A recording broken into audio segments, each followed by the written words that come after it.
안녕하십니까. 한내의 영농일기입니다. 2025년도 상반기를 훌쩍 넘어 벌써 8월이 되었습니다. 나이가 들다 보니 세월의 흐름이 점점 더 빨라지고 있음을 절실하게 느끼고 있습니다. 올해 7순이 되었는데 상반기는 그냥 넋을 잃고 지냈습니다. 2024년 11월 27일 안성지방에 기상 관측 이래 최대의 폭설인 74cm의 눈이 내렸습니다. 차량 운행이 불가능하여 궁금함 속에서도 집에서 5km 떨어진 농장까지 가볼 상황이 되질 않았습니다. 결국 5일이 지나서야 농장에 가볼 수 있었습니다. 그 사이 무게가 한참 더 나간다는 습설은 온도가 급강하하면서 꽝꽝 얼어붙어 버렸습니다. 5일 만에 찾아본 농장의 조경수들은 그야말로 처참한 상황이었습니다. 가지가 찢어지고 부러지고 정말 난장판이 따로 없었습니다.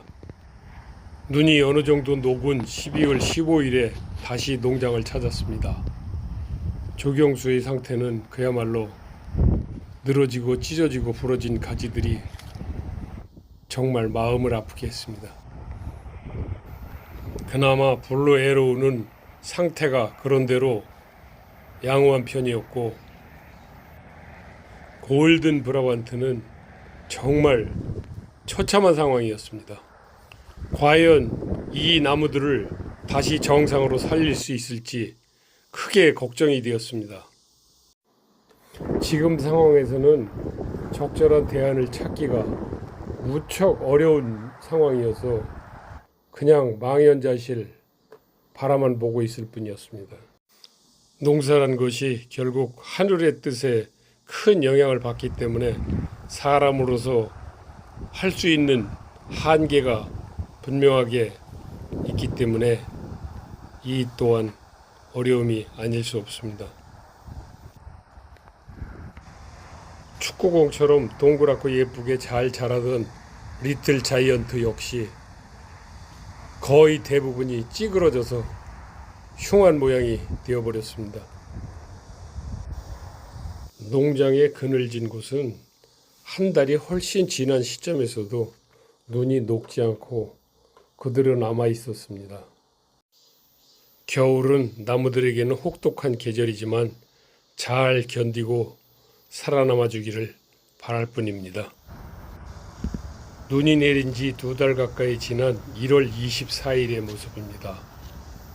나무는 점점 더 처참한 모습으로 변해가고 있어서 마음을 아프게 합니다.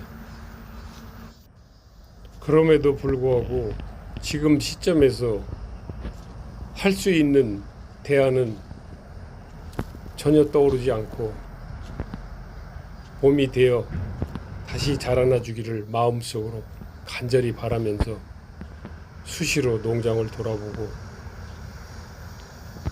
그저 아픈 마음만 달래려고 노력을 했습니다. 이제 귀향한 지 10년 차가 되어 나름 야심차게 조경수를 1800그루를 심었는데 이런 상황이 되고 나니 과연 앞으로 농사를 계속 지어야 할 것인지 회의감이 들기도 했습니다. 그래도 시간은 흐르고 2월을 거쳐 3월이 되니 봄 기운이 완연히 느껴집니다. 이곳 경기도도 3월 말이 되니 과수에 꽃이 피기 시작하고 하루가 다르게 나무에 생기가 돌고 있습니다. 낙엽수들은 눈에 의한 피해를 거의 입지 않았기 때문에 아마 정상적으로 성장하고 있는 것 같습니다. 문제는 조경수였지 낙엽수들은 폭설의 영향을 받기는 했어도 그렇게 크지는 않았습니다.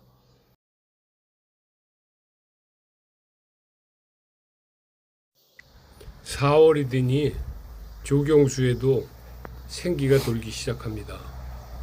그나마 회복될 수 있는 가능성을 보여주고 있어 마음 한편으로는 희망이 보입니다. 안성 지역의 폭설 피해로 소나무가 엄청나게 부러졌다고 합니다. 그에 비하면 이 조경수들은 그래도 나은 편이긴 하겠죠. 시간을 두고 어떻게 이 나무를 살릴 것인지 고민을 해보았습니다. 아마도 부러지고 찢어진 가지를 정리해주면 좀 시간이 지나면서 다시 모양을 갖출 수 있지 않을까 하는 생각을 가지고 있습니다. 그런데 날이 따뜻해지고 시간이 흐르니 그동안 몰랐던 죽은 나무들이 보이기 시작했습니다. 무슨 이유에서인지 리틀 자이언트가 특히 많이 말라 죽었습니다.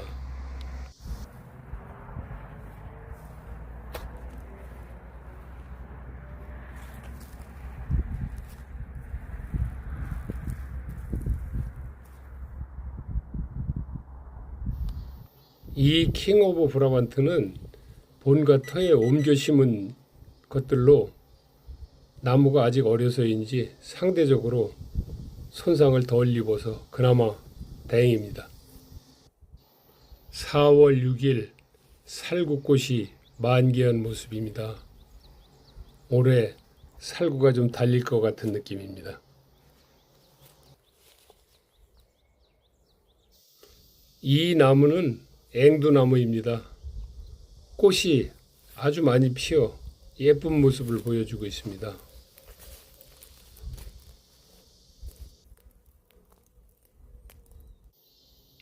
매화나무 두 그루도 꽃을 활짝 피웠습니다.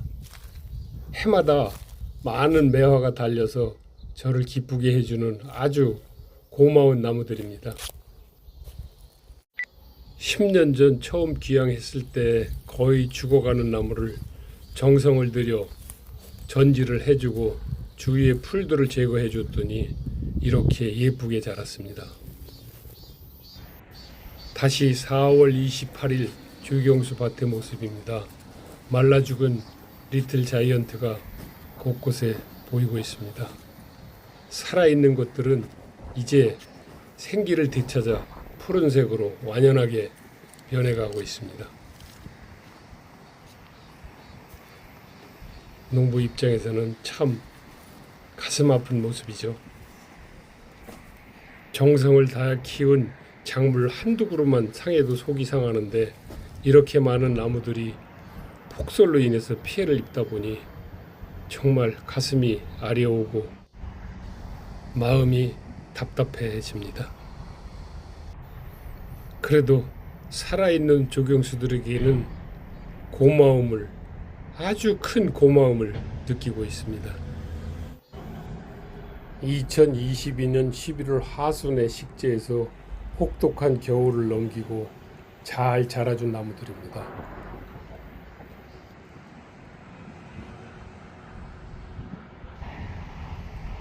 블루에로의 모습은 언제 보아도 참 예쁘고 정겹습니다.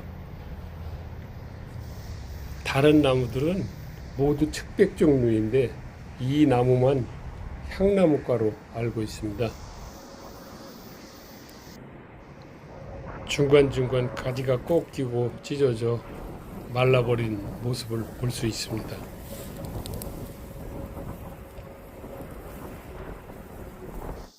(4월 30일의) 모습입니다. 잘 결실된 매실이 이제 점점 커가고 있습니다.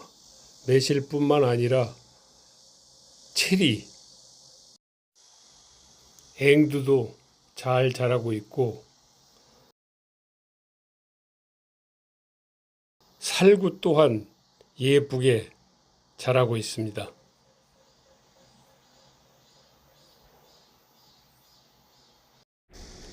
가을에 좀 늦게 식재한 마늘도 아주 잘 자라고 있습니다. 홍산 마늘과 육종 마늘 두 가지를 심었는데 그 모습이 여기 화면에서도 구분이 되고 있습니다. 요리용 대서 마늘도 화면처럼 조금 심었습니다. 이제 복숭아도 꽃이 지고 열매가 한참 자라고 있습니다. 복숭아는 열매가 너무 많이 달려서 해마다 그걸 솎아내는 작업이 아주 큰일입니다. 정말 많이 달려요. 한 번에 다 솎아내지 못하고 두세 번에 걸쳐서 솎아내도 그게 크면 다시 또 눈에 보이고 다시 눈에 보이고, 그래서 봉지를 싸맬 때까지 계속해서 솎아내줘야 합니다. 그렇게 하지 않으면 비록 자가 소비용이라도 열매가 너무 작아서 다소 흥미가 떨어진다고 할 수 있습니다. 이제 5월이 돼서 그동안 망설였던 조경수 가지 정리를 실시하였습니다.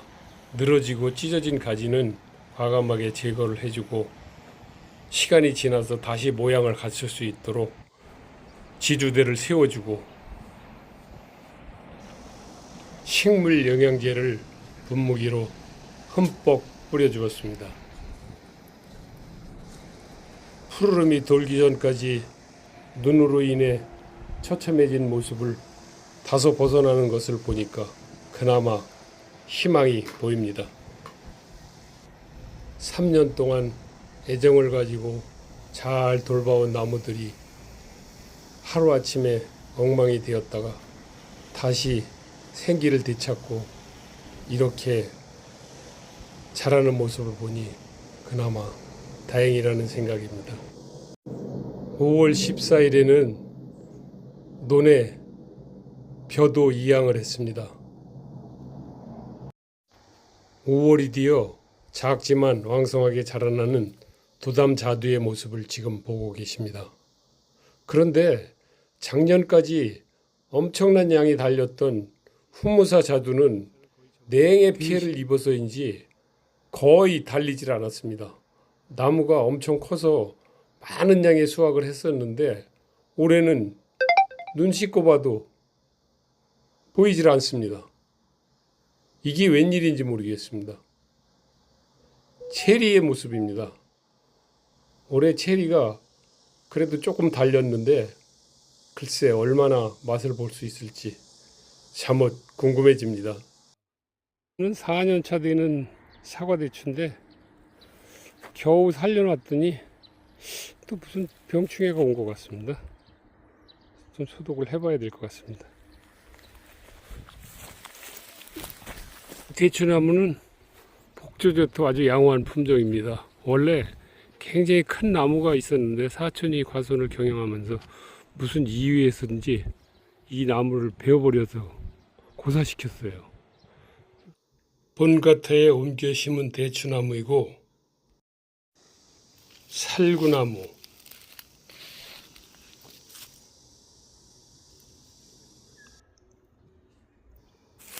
앵두나무,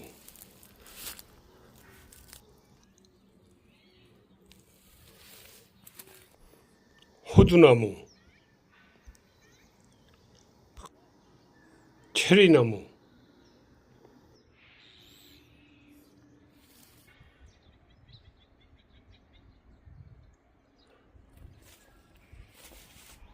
후무사 자두나무,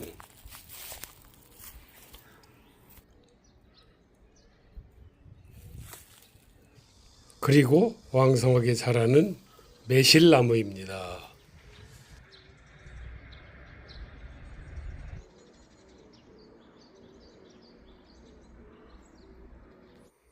5월 핫은 체리 열매가 익어가는 모습입니다.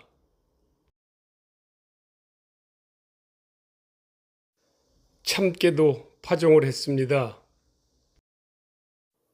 6월 중순 상추가 왕성하게 자라고 매실도 익어가고 있습니다. 곧 수확을 하게 되겠죠? 조카 땅인 논을 성토 작업을 해서 밭으로 바꾸었습니다. 요즘 쌀이 남아 돌아서 보관이 걱정이라는데 솔선수범해서 대체작물을 심으려고 합니다. 이제 마늘은 수확기가 다 되어 갑니다. 6월 중순 복숭아를 비롯하여 많은 과일들이 빠르게 커가고 있고 조경수 또한 푸르름이 절정에 다다르고 있습니다. 약을 많이 안 쳐도 살구는 병충해 없이 잘 자라고 있는 편입니다. 앵두 또한 마찬가지죠. 약을 거의 치지 않습니다. 빨갛게 익어가는 모습이 참 예쁩니다. 매실은 이제 열흘 정도 지나면 수확을 하게 될 것입니다. 친구들과 나누어 매실청을 담가서 해마다 잘 먹고 있습니다. 자두가 잘 크고 있지만 병충해가 많아서 과연 제대로 먹을 수 있을지 걱정이 됩니다. 지난달에 심혈을 기울여 정리해준 조경수가 이제 제법 모양을 갖추면서 잘 자라고 있습니다. 생각보다 모양이 빨리 회복돼서 흐뭇한 기분입니다. 리틀 자이언트도 모양이 많이 회복되었습니다. 6월 중순에 수확한 앵두가 참 예쁘죠? 6월 초 칠순여행을 다녀오느라 올해는 복숭아 봉지 씌우기를 전년보다 열흘 늦게 했습니다. 봉지를 씌우지 않으면 복숭아도 병충해가 많아서 제대로 수확하기가 무척 힘들죠. 봉지를 씌우는 개수가 작년보다 훨씬 많아서 거의 사흘 정도 걸려서야 작업을 마무리할 수 있었습니다. 2년 전부터 문제 제기한 차수벽을 이제서야 설치하였습니다. 그동안 내 땅을 내어준 길에 마음고생이 컸습니다. 6월 하순에 조경수 풍광입니다. 폭설로 인해 연초부터 마음고생이 컸는데 이제서야 정상적인 모습으로 돌아온 듯합니다. 앞으로 잘 관리해서 좋은 나무로 키울 수 있도록 노력하겠습니다. 들판의 벼도 잘 자라고 있습니다. 무슨 이유인지 매실이 수확되게 되면 이렇게 떨어집니다. 그래도 남아있는 매실이 많아서 친구 3명과 나누어 매실청을 담그고 1년 내 양념으로 이용할 예정입니다. 돌아가신 부모님을 위해서 제가 할 수 있는 것은 묘지라도 잘 가꾸는 일입니다. 항상 신경 써서 잔디 관리를 하고 있습니다. 하지만 눈으로 인해서 일부 잔디가 상한 곳도 있습니다. 한 달 정도 지난 참깨가 잘 자라고 있습니다. 여러분 모두에게 건강과 행복이 가득하시길 기원합니다.